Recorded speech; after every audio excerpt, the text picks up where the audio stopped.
Hello everyone, आप देख रहे हैं मेरे यूट्यूब चैनल स्टडी विद जीनत। आज हम करेंगे पॉलिटिकल साइंस क्लास 12 का पॉलिटिकल साइंस चैप्टर 3। मैं 2 चैप्टर ऑलरेडी अपलोड कर चुकी हूँ। अगर आपने भी वॉच नहीं किया तो फर्स्ट ऑफ ऑल उन वीडियो लेक्चर को वॉच कर लें, देन पार्ट 3 को वॉच करें। चैप्टर 3 है, चैप्टर का नाम है समकालीन विश्व में अमेरिका वर्चस्व, और उनका पार्ट 2 पार्ट 1 का लिंक मैंने डिस्क्रिप्शन में और आई के बटन में दे दिया है, तो आप वहाँ जाकर चेक कर सकते हैं। चैप्टर 3 स्टार्ट करते हैं। अमेरिका द्वारा नई विश्व व्यवस्था की शुरुआत।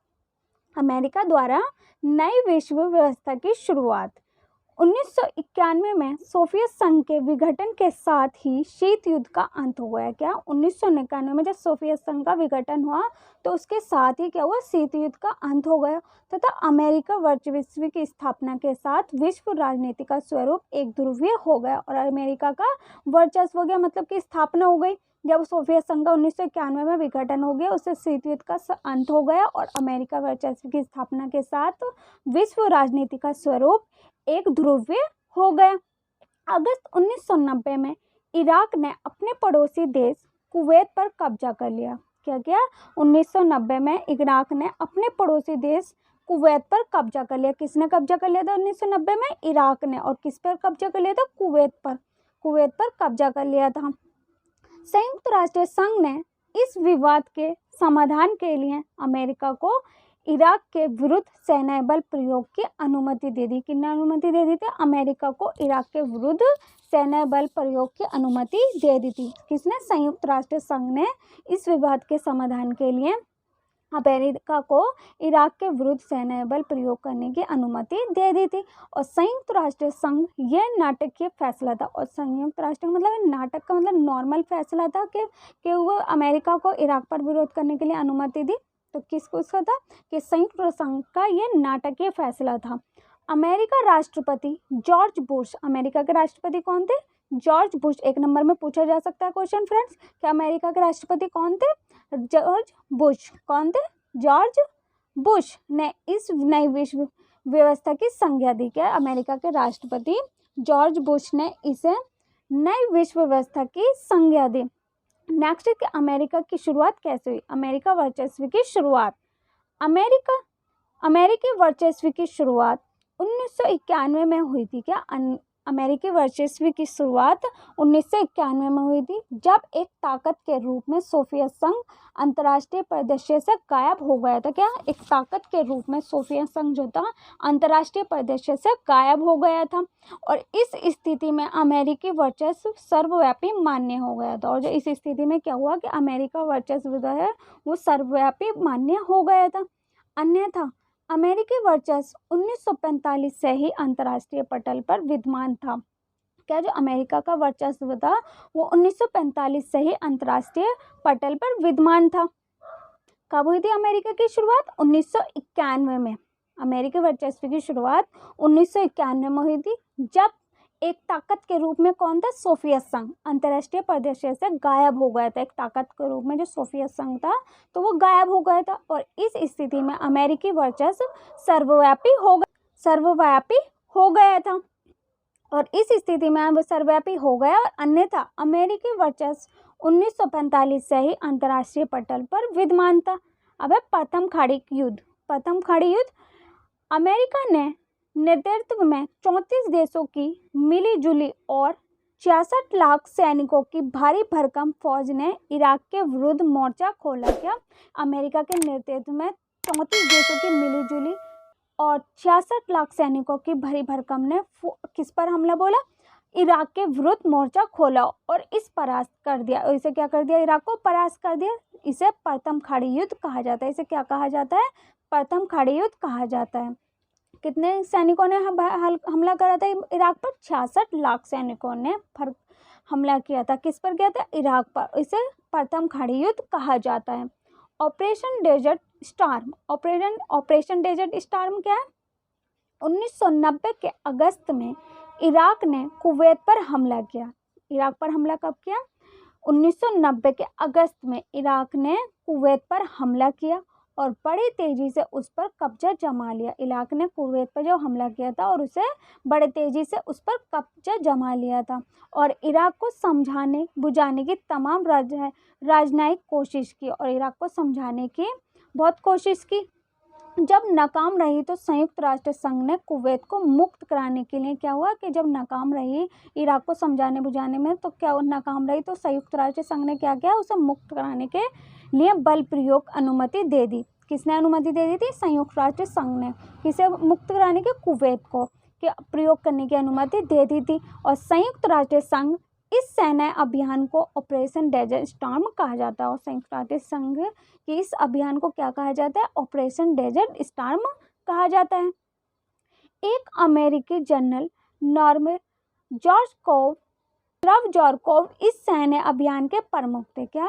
एक अमेरिकी जनरल नॉर्मन जॉर्कोव इस सैन्य अभियान के प्रमुख थे और 34 देशों की इस मिलीजुली सेना में 75% सैनिक अमेरिका के ही थे। क्या थे? इस 34 देशों की इस मिलीजुली सेना में 75% सैनिक अमेरिका के ही थे। हालांकि इराक के राष्ट्रपति सद्दाम हुसैन का ऐलान था कि ये 100 जंगों की एक जंग साबित होगा। किसके? इराक के राष्ट्रपति कौन थे? सद्दाम हुसैन का ऐलान था कि ये 100 जंगों की एक जंग है, कि 100 जंगों की एक जंग है, ये साबित हुआ कि लेकिन अरे इराकी सेना जल्दी हार गई। क्या हुआ कि साबित हुआ है कि जो इराकी सेना थी वो जल्दी हार गई और उसे कुवैत से हटने पर मजबूर होना पड़ा। और उसे क्या हुआ? कुवैत से हटने पर मजबूर होना पड़ा। नेक्स्ट इज कंप्यूटर युद्ध। कंप्यूटर युद्ध कब हुआ था? खाड़ी युद्ध के दौरान अमेरिका की सैन्य क्षमता अन्य देशों की तुलना में कहीं अधिक थी। खाड़ी के युद्ध के दौरान अमेरिकी सेना क्षमता जो थी देशों की तुलना में कहीं अधिक थी। अमेरिका के मामले में अमेरिका अन्य देशों से काफ़ी आगे निकल गया था। और प्रौद्योगिकी के मामले में जो अमेरिका था अन्य देशों से काफ़ी आगे निकल गया है। और बड़े विज्ञापन अंदाज में अमेरिका ने इस युद्ध में तथाकथित सम्राट बमों का प्रयोग किया। और क्या किया कि बड़े विज्ञापनी अंदाज में अमेरिका ने इस युद्ध में तथाकथित सम्राट बमों का प्रयोग किया। इसके चलते कुछ पर्यवेक्षकों ने इसे कंप्यूटर युद्ध की संज्ञा दी। क्या? इसके चलते क्या किया कि कुछ पर्यवेक्षकों ने इस कंप्यूटर युद्ध की संज्ञा दी। इस युद्ध की टेलीविज़न पर व्यापक कवरेज हुई और इसकी युद्ध की टेलीविज़न पर व्यापक कवरेज हुई और ये एक वीडियो गेम वार में तब्दील हो गया। और क्या हो गया कि जो एक वीडियो गेम में के वार में तब्दील हो गए। खाड़ी युद्ध के दौरान अमेरिकी सेना क्षमता एक अन्य देशों की तुलना में कहीं अधिक थी। जो खाड़ी के दौरान जो अमेरिका की जो सेना थी वो अन्य देशों से काफ़ी अधिक थी। और प्रौद्योगिक मामले में भी अमेरिका अन्य देशों से काफ़ी आगे निकल गया था। और प्रौद्योगिक मामले में भी जो अमेरिका था काफ़ी आगे निकल गया था अन्य देशों से। और बड़े विज्ञापनी अंदाज में अमेरिका ने इस युद्ध में तथाकथित सम्राट बमों का प्रयोग किया। और बड़े विज्ञापनी अंदाज में क्या किया अमेरिका ने? युद्ध किया, सम्राट बमों का प्रयोग किया। इसके चलते कुछ पर्यवेक्षकों ने इसे कंप्यूटर की संज्ञा दी। इसे युद्ध के टेलीविज़न पर व्यापक कवरेज हुई और ये एक वीडियो गेम वार में तब्दील हो गए। नेक्स्ट इज जॉर्ज बुश के बाद कौन राष्ट्रपति बने? अब जॉर्ज बुश के बाद कौन राष्ट्रपति बने थे? प्रथम खाड़ी युद्ध के बाद 1992 में अमेरिका में राष्ट्रपति चुनाव हुए। क्या? प्रथम खाड़ी युद्ध के बाद 1992 में अमेरिका के राष्ट्रपति चुनाव हुए। अमेरिका के राष्ट्रपति के लिए चुनाव हुए और विल राष्ट्रपति बने। कौन बने राष्ट्रपति अमेरिका के? विल क्लिंटन नए राष्ट्रपति बने। 1992 और 1996 में के द्वारा इन्होंने घरेलू मामलों पर ज़्यादा ध्यान दिया। क्या? 1992 से 1996 में इन्होंने घरेलू मामलों पर ज़्यादा ध्यान दिया, जैसे कि लोकतंत्र को बढ़ावा और जलवायु परिवर्तन और व्यापार पर ज़्यादा ध्यान दिया। जब बिल क्लिंटन नए राष्ट्रपति बने थे तो उन्होंने किस पर ध्यान दिया? घरेलू मामलों पर ज़्यादा ध्यान दिया, जैसे कि लोकतंत्र को बढ़ावा, जलवायु परिवर्तन और व्यापार। तो प्रथम खाड़ी युद्ध के बाद 1992 में अमेरिका के राष्ट्रपति कौन बने थे? बिल क्लिंटन नए राष्ट्रपति बने थे। नेक्स्ट इज अब देखते हैं 11 सितंबर 9/11 की घटना। ये भी इम्पोर्टेंट है फ्रेंड्स, इसे अच्छे से पढ़ लेना। ये हर बार पूछा ही जाता है एग्जाम में क्वेश्चन कि 9/11 की घटना बताओ। तो 11 सितंबर 9/11 की घटना। 11 सितंबर 2001 के दिन विभिन्न अरब देशों के 9 अपहरणकर्ताओं ने उड़ान भरने के चंद मिनटों बाद 4 अमेरिकी व्यावसायिक विमानों पर कब्जा कर लिया था। क्या 11 सितंबर 2001 के दिन अरब देशों के 19 अपहरणकर्ताओं ने उड़ान भरने के चंद मिनटों में, जब उड़ान भरी तो उसके चंद मिनटों में अमेरिकी व्यावसायिक विमानों पर कब्जा कर लिया था। जैसे ही उड़ान भरी गई थी तो उनके विमानों पर जो है वो कब्जा कर लिया था। कितने? चंद मिनटों में। अपहरणकर्ता इन विमानों को अमेरिकी महत्वपूर्ण इमारतों की सीध में उड़ा ले गए थे। कौन ले गए थे? अपहरणकर्ता इन विमानों को अमेरिकी महत्वपूर्ण इमारतों की सीधी उड़ान में ले गए थे। कौन ले गए थे? अमेरिकी। 2 विमान न्यूयॉर्क स्थित वर्ल्ड ट्रेड सेंटर के उत्तरी और दक्षिणी टावर से टकराए। क्या? जो 2 विमान थे वो ट्रेड सेंटर उत्तरी और दक्षिणी टावर से टकराए। और तीसरा विमान वर्जीनिया के अर्लिंगटन स्थित पेंटागन से टकराया। और तीसरा विमान कहाँ टकराया? वर्जीनिया के अर्लिंगटन स्थित पेंटागन से टकराया। पेंटागन में अमेरिकी रक्षा विभाग का मुख्यालय है। पेंटागन में अमेरिकी रक्षा का विभाग मुख्यालय है। और चौथे विमान को अमेरिकी कांग्रेस की मुख्य इमारत से टकराना था। चौथे विमान को अमेरिकी कांग्रेस की मुख्य इमारत से टकराना था, लेकिन वे पेंसिल्वेनिया के एक खेत में गिर गया। टकराना कैसे था? वो अमेरिकी कांग्रेस की इमारत से टकराना था। और टकरा कैसे गया? वो पेंसिल्वेनिया के एक खेत में गिर गया। इस हमले को 9/11 कहा जाता है। 9/11 क्या है?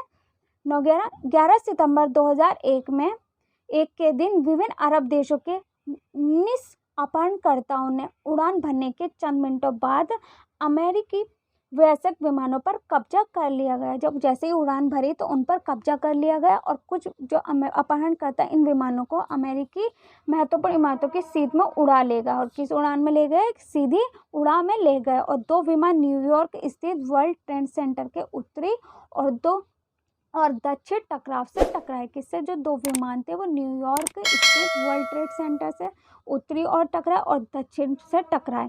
तीसरा विमान वर्जीनिया के अर्लिंगटन स्थित पेंटागन से टकराया। और पेंटागन में अमेरिकी रक्षा विभाग का मुख्यालय और पेंटागन में अमेरिकी रक्षा का मुख्यालय।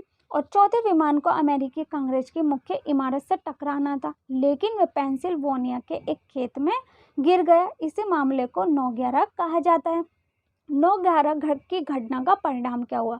अब देखते हैं 9/11 की घटना का परिणाम। इस घटना से पूरा विश्व हिल सा गया था। जब ये घटना हुई थी 9/11 की घटना, तो इससे पूरा विश्व जो है वो हिल गया था। और अमेरिका के लिए ये दिल दहला देने वाली घटना थी। और अमेरिका के लिए ये जो थी दिल दहलाने वाली घटना थी। और इस मामले में लगभग 30,000 व्यक्ति मारे गए थे। और कितने हजार व्यक्ति मारे गए थे? 30,000 व्यक्ति मारे गए थे। और 9/11 के जवाब अमेरिका ने फौरी कदम उठाए और भयंकर कार्रवाई की। और 9/11 के जवाब अमेरिका ने फौरी कदम उठाए और भयंकर कार्रवाई की। आतंकवाद के विरुद्ध विश्वव्यापी युद्ध के अंग के रूप में अमेरिका ने ऑपरेशन एंड्यूरिंग पर्डियम चलाया। क्या? आतंकवाद के विरुद्ध विश्वव्यापी युद्ध के अंग के रूप में अमेरिका ने ऑपरेशन एंड्यूरिंग पर्डियम। ये अभियान उन सभी के खिलाफ चला जिन पर 9/11 का शक था। यह अभियान किस पर चला? जिन पर 9/11 का शक था।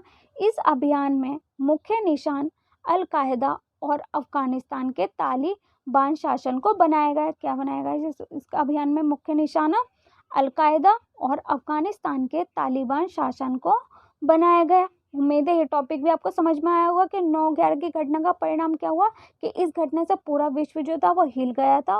और ये जो अमेरिका के लिए दिल दहलाने वाली घटना थी, और इसमें 30,000 व्यक्ति मारे गए थे। और 9/11 के जवाब अमेरिका ने फौरी कदम उठाए और भयंकर कार्रवाई की। जब ये घटना हुई तो अमेरिका ने कड़ी कार्रवाई की और आतंकवाद के विरुद्ध विश्वव्यापी युद्ध के अंग के रूप में अमेरिका ने ऑपरेशन एंड्यूरिंग पर्डियम चलाया। और ये अभियान उन सभी के खिलाफ चला जिन पर 9/11 का शक था, जैसे कि अभियान में मुख्य निशाना अल-कायदा और अफगानिस्तान के तालिबान शासन को बनाया गया। अब देखते हैं 9/11 के बाद अमेरिका द्वारा बनाए गए बंदी। क्या? 9/11 के बाद जो अमेरिका ने बनाए गए बंदी, किस किस को बंदी बनाया था अमेरिका ने? अमेरिका सेना ने पूरे विश्व में गिरफ्तारियां की। क्या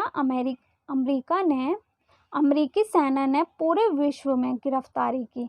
अक्सर गिरफ्तार लोगों के बारे में उनकी सरकार को जानकारी नहीं दी गई। जब जिन लोगों को गिरफ्तार किया उन लोगों की सरकार को जानकारी नहीं दी गई और गिरफ्तार लोगों को अलग अलग देशों में भेजा गया। और जिन्हें भी गिरफ्तार किया था अमेरिकी सेना ने, उन्हें अलग अलग देशों में भेज दिया था और उन्हें खुफिया जेल खानों में रखा गया था। और उनको कहाँ रखा गया था? खुफिया जेल खानों में रखा गया था।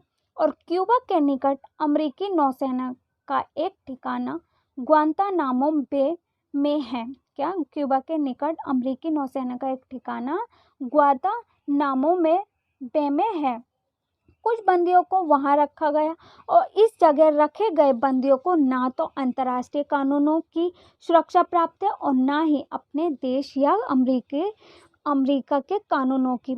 संयुक्त राष्ट्र संघ के प्रतिनिधियों तक को इन बंदियों से मिलने की अनुमति नहीं थी। क्या? जो संयुक्त राष्ट्र संघ को जो उन्हें कैद किया गया था, अलग अलग देशों में भेज दिया गया था। कुछ को ग्वांतानामो में कैद कर दिया गया था और कुछ को अलग अलग देशों में भेज दिया था और कुछ को क्या कहा कि खुफिया जेल खानों में रखा गया था। और इसका क्या था? संयुक्त राष्ट्र संघ के प्रतिनिधियों तक को इन बंदियों से मिलने की भी अनुमति नहीं दी गई। तो उम्मीद है फ्रेंड्स ये सब टॉपिक आपको समझ में आएंगे। इसका नेक्स्ट टॉपिक जो इराक पर आक्रमण हम नेक्स्ट वीडियो में करेंगे। मेरी वीडियो कैसी लगी कमेंट्स बॉक्स में लिखकर ज़रूर बताना। If you like the video so don't forget to like share and subscribe my channel and hit the bell icon और अपने फ्रेंड्सों के साथ शेयर करना ना भूलना ताकि इस वीडियो का प्रॉफिट उन्हें भी हो। और मेरी वीडियो कैसी लगी कमेंट्स बॉक्स में लिखकर ज़रूर बताना। और आपको सबसे पहले कौन से टॉपिक पर वीडियो चाहिए, कौन सा चैप्टर चाहिए, कि किस सब्जेक्ट की वीडियो चाहिए, वो भी आप मुझे कमेंट बॉक्स में लिखकर बता सकते हैं। Thanks for watching my video.